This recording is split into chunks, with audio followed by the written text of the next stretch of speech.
Леоны минь төргий сайн байцгаана уу? Энэ удаагийн бичлэгээр 4-2-4 cleansing method буюу 4-2-4-ийн цэвэрлэгээний арга барилаас хуваалцъя. Тэгэхээр энэ цэвэрлэгээний арга бол Аз эмэгтэйчүүдийн арьс арчилгаанд тэр дундаа Япончууд, Солонгосчуудын хэрэглэх туртай цэвэрлэгээний арга барил байгаа л да. Япончууд, Солонгосчуудтэй арьс арчилгаагаа ингэж хийхдээ цэвэрлэгээн дээр маш их анхаардаг. 4-2-4 нь ямар утгатай вэ гэхээр 4 минут эхлээд тосон цэвэрлэгчээр массажлж угаагаад 2 минут хөөсөн цэвэрлэгчээр угаагаад дахиад 4 минут усаар ингэж болохуулж зайлж угаах хэлж байгаа юм л да. Тэгээд тэр 4 минут дотроо эхний 2 минутанд нь бүлээн усаар, дараагийн 2 минутанд нь хүйтэн усаар ингэж болохуулж угаах байгаа. Тэгэхээр нэгсэндээ зөвхөн цэвэрлэгээндээ 10 минутыг зарцуулдаг гэсэн үг. Тэгэхээр энэ бол маш удаан хугацаа мэдээж бидний хувьд бол бүхэл бүтэн 10 минутын турш цэвэрлэгээндээ зарцуулна гэдэг бол мэдээж маш урт хугацаа. Тэгтээ үр дүнгээ өгж байгаа хүнд бол энэ бол тийм ч асуудал биш. Маш амархан гоё арга байгаа. За тэгэхээр хамгийн ихний 4 минутын хий тэр нь болохоор cleansing oil юм эсвэл balm тосон цэвэрлэгчээр эхлээд. За би 107-ийн oil-in gel cleanser гэдэг энэгээр хийчихье. 4 минутынхаа ингээд таймерыг тавьчихъя. За би яг өглөөс ирээд дөнгөж сэрэл энийг хийж яана л да. Тэгэхээр миний хувьд бол шууд ингээд хийчлээ. Харин хэрвээ та орой хийж байгаа бол эхлээд мейкапаа арилгаад нарны тосоо эхэлж арилгаад дараа нь харин энийг хийсэндээ шүү дээ. Тэгэхгүй 4 минутын турш массажлах явцдаа нөгөө будаг косметикаа арьсан дээрээ удаан байлгаад иж болохгүй учраас эхлээд будгаа арилгачаад тэгээд 4 минутаар ингээ гой массажлаараа магадгүй ингээд cleansing water-оор ингээд арчичдаг ч юм уу те. Массажлалтаа зүгээр нэг илэх биш. Яг цэгэн дээр массажлж өгдөг байгаа. Энэ бол яг японочдын арга. Японочууд юмаа түрхчээд массажлахаас илүүтэйгээр яг энэ тосон цэвэрлэгээнийхээ үе шатн дээр массажлах айгүй дуртай. Тэрийг айгүй юм чухал гэж үздэг. За тэгэхээр массажлахтаа болохоор айгүй гоо ингээд дээш нь ингээд те өргөөд ингээд те. За тэгээд ирүүнийхээ энэ дээр ингээд энэ ухлаадс дээр энэ маш гоё ингэж массажлж өгөх хэрэгтэй байдаг. Smile line үүсгээс сэргийлдэг те. Ер нь эмэгтэй хүний хамгийн оор нэмдэг те үрчлээ болвол цохиноос илүү ер нь smile line байгаа шүү дээ те. Тэгэхээр энийг гоё ингээд дээш нь өргөөд тэгээд circular motion гэсэн ингээд дээш нь гоё. За би ойр нүрэндээ массаж хийгээгүй шууд улаагаад ирж гэн те ингээд халаад өгöd ирж гэн. Энэ бол миний цусны эргэлт маш их сайжраад гоё эргэлтэнд орж ийн гэсэн үг. 1 минут 33 секунд дээр явж гин. Нэг тэгж удаан санагдахгүй байна. Энэ яг нөгөө skin grading хийж байхдаа яаж массажлдаг вүлээ тэр шиг л. За тэгээд хамар хэсгээрээ маш гоё массажлаад нөгөө blackhead-аар гаргана шүү дээ те.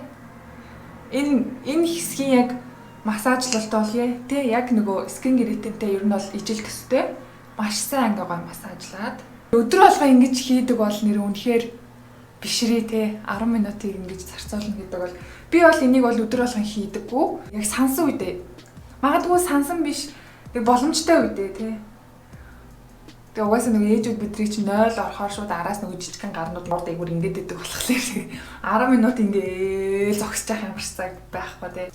За усаар зайлаад одоо 2 минутын хөөсөн цэвэрлэгээ байгаа шүү дээ. Би энэ Conjugue-ийн bar soap угаач. Тэгээд bar soap-оор гоё эхэлж гоё яагаад нэг амар тийм foamy болгоод хэрэггүй. Ер нь хөөсөн цэвэрлэгчийн хувьд тийм мэдээж те BHA-тэй ч юм уу, AHA-тэй ч юм уу те ямар нэгэн гуйжуулах acid ороогүй маш зөөлхөн энгийн тийм ямар нэгэн тинтэй T3 энтертэй цэвэрлэгч бол магадгүй хитрхи хуурай ашиглах бах.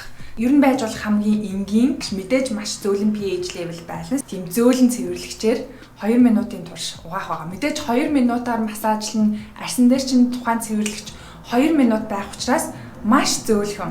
Хэрвээ танд хүчтэй цэвэрлэгч байгаа бол магадгүй андуураад авсан ч юм уу хэрглэж дуусгачаад дараагийн зөв цэвэрлэгч авах гэж байгаа бол энийг ер нь хийгээд хэрэггүй. Хүчтэй цэвэрлэгчээр ерөөсөө хийгээд хэрэггүй. Харин яг өөрөө мэдээд зөв цэвэрлэгч гэж яг бодсон байгаа бол 2 минут ингэж угаагаарай.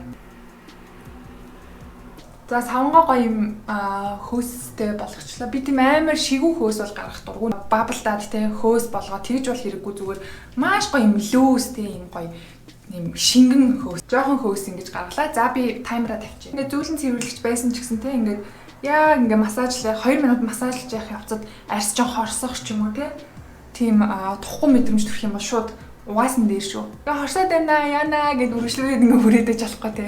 Арьс чи ер нь тэгээд реакт хийгээд нь шүү дээ. Болооч яа гэд.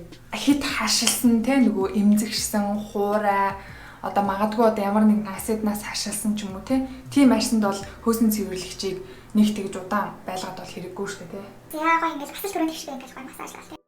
За усаар зайлаад хөөсөө арилгачлаа би нөгөө ихлээр ингээ ярангаа хийх учраас нөгөө дараагийн 4 минутын усаар зайлахаас өмнө ингээд усаар зайлчлаа.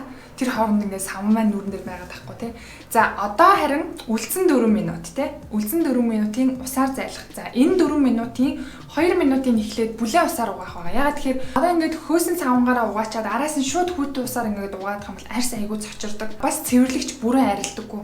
Ягаад тэгэхээр цэвэрлэгчийн нөгөө нэг бүтцэн бүлээн ус нь ингээд уусаад арьснаас бүрэн арилгах чадвартай байдаг. Хүүтэн усаар угаагаад байхлаар нөгөө цэвэрлэгч бүрэн арилгүй арьсан дээр ингээд үлдчих магадaltaй. Тийм учраас те нэг гой ингээд цэвэрлээд угаагаад идэг араас нь дандаа юм хүүтэн усаар ч юм уу эсвэл хав хал усаар ингээд угаагаад ах юм бол цэвэрлэгчийн өөрөө нүүрэн дээр үлдээгээд ах магадaltaй. Тийм учраас 2 минутаар сайхан ингээд угаагаад цэвэрлэгчээ ингээд бүрэн арилгаж байгаа байхгүй юу?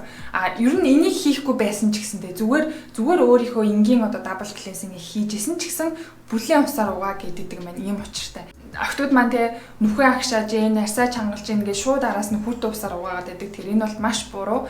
Халуун ус бол бүр бас дордсон те. Халуун ус бол те арсыг маш их ингээд цочроож идэг. Бас л нөгөө арсны стресс одоо үнцийг нь тавиад өгчдөг. Халуун ус ч өөрөө те арсны яг нөгөө чанга чиглэг байдлыг хадгалж идэг нөгөө протеинийг ингээд өгөө хийчээд идэг. Тийм учраас маш гоё бүлээн усаар эхлээд 2 минут зайлах байгаа. За би нөгөө урсгал ус ингээд урсгаад те 2 минут ингэж угаахаар чинь хайрын ус тийм учраас усаа хэмнэх үүднээс би ингээд жимснийхээ тавхан дотор ус хийжлээ. Надад яг юм тусгай нүрээ ядаг тийм төмпөн байхгүй. Ингээл гоё юм. Ягаад эхний яг 2 минутын бүлээн ус бол те нэг юм жоохон цэвэрлэгчээ арилгасан байдалтай. Арьс ингээд хураашгүй гоё чихтэй байгаа нь мэдэгдэж байна. Энэ хараа ингээд угаасны дараа ингээд татлахгүй байна. За 2 минут гоё бүлээн усаар ингээд аягүй гоё зайлаад угаачлаа. Бүлээн усаар угаасан учраас те цэвэрлэгч бүрээ арилсан. Одоо 2 минут хүүтэн усаар ингээд шавшиж байгаа нь ингэж угааж угаахгүй. Шавшин гэсэн үг. Зүгээр л хүүтэн усаар ингээд булхуулаад нэг юм реклам дээр гардаг шүү те ингээд нэг цэвэрлэгчийн ч юм уу эсвэл нэг эссенсний реклам дээр тийм нэг ус ингээд өөдөөсөө нэг амар ингээд л дээ. Яг тэгэж реклам дээр гарч байгаа юм шиг угаана. Гам дээр ингээд усаа авч байгаа. Арсныхаа эдсээ аюугаа сэргээж өгч штэ тийм. Хүүтэн усаараа угаачлаа. Амар гоё тийм. Зөөлөн мөртлөөсөө гүн цэвэрлэгдчихлээ. Одоо зүгээр ингээ гоё ингээ шавшаал. Алчуур малчуур ерөөсөө хэрэглэх хэрэггүй. Дайм скин дээрээ эссенсээ төрхнө гэсэн үг шүү дээ. Айгуу гоё юм. Чихтэй арсан дээрээ тий. За яг ингээд цэвэрлэх юм бол тий арс маш гоё цэвэрлэгдээ тий. Хэдий ингээд 4 минутын тосон цэвэрлэгээ, 2 минутын хөөсөн цэвэрлэгээ, 4 минутын одоо усаар бэлхуулж одоо угаах цэвэрлэгээгээд нийлээд 10 минут байгаа боловч эн чинь яг нэгсэндээ нөгөө дабл клинсинг маань яваад байгаа байхгүй юу? Тосон цэвэрлэгч, хөөсөн цэвэрлэгч усаар зайлах те. Дабл клинсингийн маань цагийг ингээд уртсгаад илүү массажны хэлбэрт оруулаад гоё усаар ингэж сайн зайлах хэмжээнд ингээд гоё оруулсан байгаа. Одоо ерөнхийдөө миний те ингээд бичлэгтээ оруулж байгаа те 4-2-4 клинсинг метод ч бай, 7 skin метод ч бай, skin gritting метод ч бай те. Аль нь яг танд тохирч юм та туршаал үз те туршиж үзээд яг өөрт чинь тохироод таарч байвал та насан туршдаа хэрэгжүүл таарахгүй байх юм бол орхичих. Ер нь бол хүн болгонд таарах албагүй аль болох олон төрлийн зүйлийг ар араас нь ингэж хүргээд хин нэгэнд те ядаж нэг зүйл ядаж хоёр зүйл ингэж хүнд хүрээд өөртөө хэрэгжүүлээд явж ивэл яг миний зорилго. За YouTube-ийн комментэнд хариулах байгаа шүү дээ. За би энэний сүүлийн бичлэг дээр YouTube-ийн комментэнд хариулаагүй байгаа. Хөр нөгөө нэг санаа байна. Skincare reaction видео хийвэл ямар үе чамайг үздэг сонсдог давдаг хүмүүсээс англи хэл мэддэггүй хүн зөндөө байгаа жишээ би байна. Гэсэн байна. За skincare reaction-ыг би бодсоор л байгаа. Яг одоо бол би хийхэд надад жоохон тийм хугацаа хэрэгтэй байна. Би бол шууд одоо ингээд хүний skincare дээр reaction хийх юм бол хийн угаасаа энэ бол тэ өөрийнхөө бодлыг зөвхөн өөрийнхөө reaction-ыг хийж байгаа бичлэг учраас надад бол тэрэн дээр нэг хайгаадах юм болго гол нь нөгөө өөрийнхөө хүргмээр байгаа юмнуудыг эхлээд хүргмээр байна. Миний одоо хүргэж байгаа методууд бол дуусаагүй л байгаа. ар араасаа ингээл тиймч метод, иймч метод гэж ороод байх болно. Би ингээд өөрөө мэдэхгүй байсан ч гэсэндээ хайж олоод туршиж үзээд ингээ хүрхсэл байх болно. Мөн бас нөгөө яригтай асуудлууд зөндөө байгаа штэ. Нэлийн онлын төвшнэтэй миний одоо өөрөө мэдэхгүй ч гэсэн яг ухаж, уншиж, ойлгож орчуулж хэдийн шүүн ингэж сууж хүргэх зүйлс надад зөндөө байгаа. Тийм учраас жоохон хүлээж агаараа эхлээд ямар ч хэсэн хиймээр байгаа зүйлсээ хийгээд тэгээд хийж агаад Монгол эмэгтэйчүүд юм байна те. Одоо олонний танил эмэгтэй хүмүүсийн ч юм уу те скин кэр одоо рутинд бол реакшн хийхэд бол би бол бэлэн байна. За тэгээ миний чаналыг дэмжиж subscribe бутан дараарай. Асуултаа комментоор бичээрэй. Тэгэхээр дараагийн шинэхэн сэдвтэй шинэхэн бичлэгээр уулзаад хүрбай та. Bye.